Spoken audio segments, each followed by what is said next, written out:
שלום לכולם. דיברתי ממש אתמול עם חבר שסיפר לי ככה בהתרגשות שהוא החליף את הסוכר הלבן לדברים טבעיים כמו סילן ודבש, ככה הוא מוסיף גם לעוגות וגם לקפה, לתה. ואני רוצה להגיד לכם שזה אומנם מיתוס, אבל זה מיתוס שחשוב לנפץ. בממתיקים הטבעיים יש כמות סוכר זהה, כמעט לחלוטין, כמו הסוכר הלבן, ולכן הפתרון הנכון, זה נכון שצריך להיות מודעים, זה נכון שצריך להפחית בכמות הסוכר. סוכר גבוה בדם גורם למחלות, כמו סוכרת, כמו כבד שומני, כמו סרטן. זה מאוד מאוד לא טוב וכדאי באמת להפחית. עדיף להפחית לא במוצרים שהם כביכול טבעיים, אלא פשוט להפחית.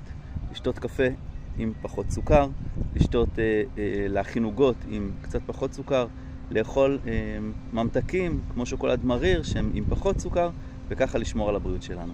רק בריאות.